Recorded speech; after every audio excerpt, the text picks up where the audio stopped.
We live in a twilight world, and guess what? Another full moon, a supermoon. Apparently the brightest moon of 2024.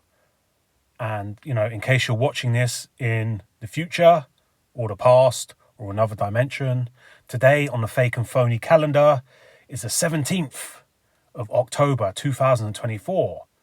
And of course, as always, with the lunar cycles, and, the world being full of lunar TikToks, there's some action happening, some theatre on the world stage.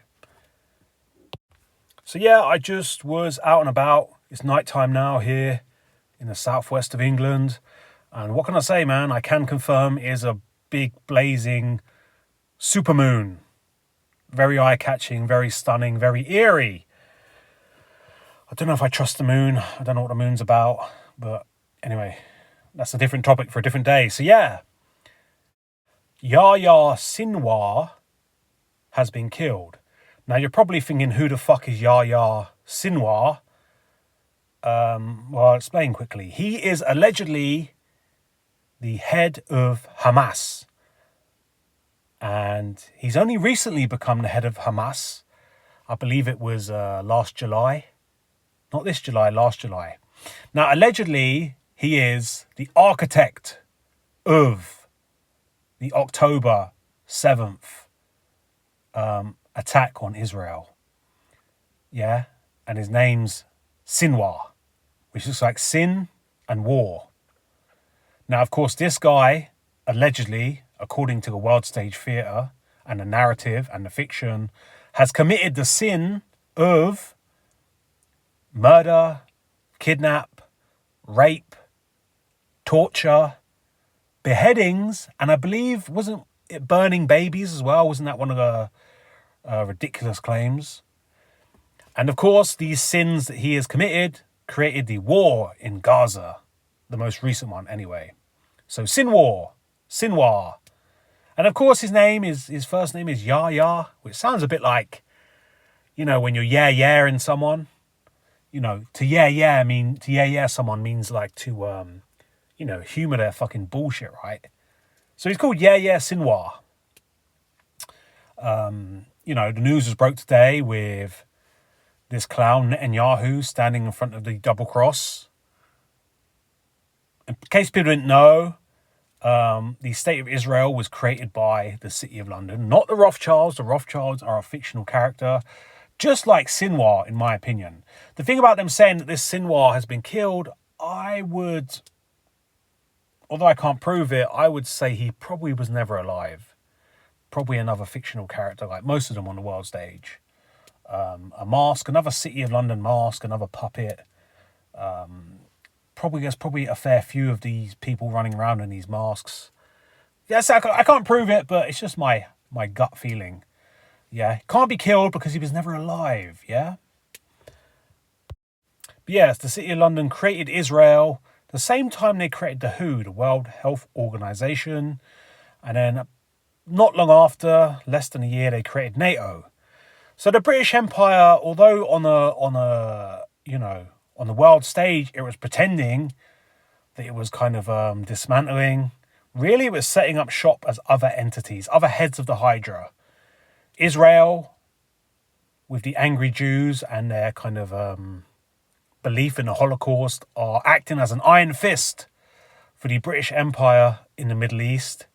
That's their foothold. And then obviously, just to the, west of that is Cyprus, where the actual British still has a military base now to this day. World Health Organization, of course, that's just another way for the City of London to control the world via these scamdemics and viruses and contagions and outbreaks and then vaccines and all this kind of stuff. NATO, yet again, that's just the City of London's way of creating a massive empire combining militaries of Europe and the Americas, putting it covertly under the control of the City of London. Yeah, their whole tactic now is being hidden. Jinn. Yeah, covert. They've become a ghost empire. And just to be clear, when I say the British Empire, it has nothing to do with people of Britain and British people. By far, they are the most problematic for the British Empire and always have been. It's the British people have always struggled to conquer, and they never really have. Unlike the Americans, who have accepted the deception campaign of the American Revolution and independence and all that business, all that nonsense and fiction, British people never have. So the British Empire, I really mean the double-cross empire, and it's obviously a non-human entity that sits below the City of London. Anyway, let's get back on track. Here we are. Sinwar. This is his body. If that's his body, I am very skeptical. Do you think that's a real body? Now, it's very nice or very convenient that all of the rubble landed around his head and not on his face. I'm sure some coincidence theorists will say, well, it probably was on his face and they moved it off. I don't know, man. This does look very staged, very theatrical, like it's been placed there. In my opinion, that looks like a dummy doll. Now, a lot of people are saying this is very similar to the Osama bin Laden situation. And yeah, man, just as phony and as illusion warfare as that. Operating in the Rafah area. DNA was taken from the body of Sinwar and flown to Israel for forensic confirmation using fingerprints and dental records. A firm DNA confirmation is expected to take several hours. The body of Sinwar. So yeah, he's got very distinctive teeth. Like that one there is chipped and very slanted. So, you know, allegedly they've done a DNA test and they've checked his dental records. So I think there was a period of time earlier on, when it didn't really know if it was him or not.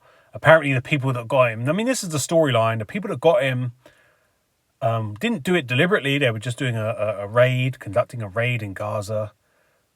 You know, they shot someone who was hiding behind some hostages. And then we're like, oh, look, we think that's Sinwar.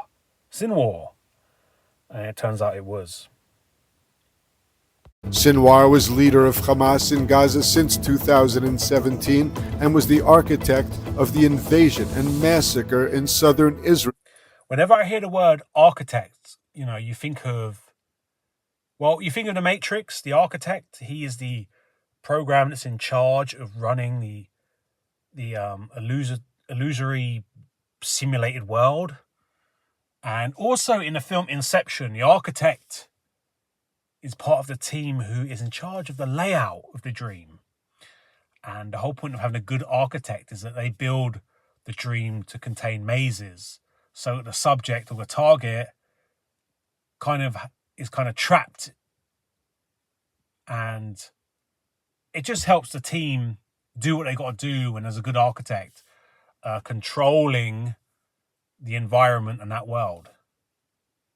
So yeah, Sinwar, the sin of war, a world without sin, was the architect, allegedly, of the alleged October 7th attacks.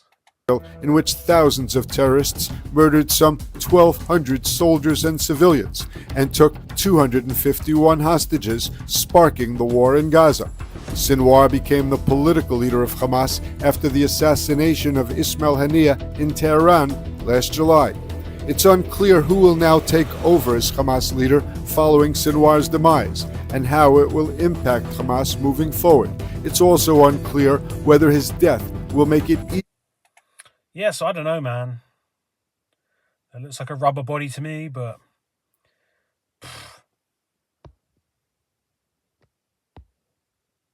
it's quite interesting. Now on YouTube, you can zoom in. I'm pretty sure you couldn't do that before on YouTube, but now you can really zoom in. And there's his chipped tooth. We're obviously supposed to find this. This is chicken feed. This is to keep us pecking. Me even talking about this, I am now pecking on chicken feed. Do you understand? I'm giving my energy to this concept. That's why I want to keep this video as short as possible and wrap it up. We're now living without sin. We live in a twilight world. There are no friends at dusk.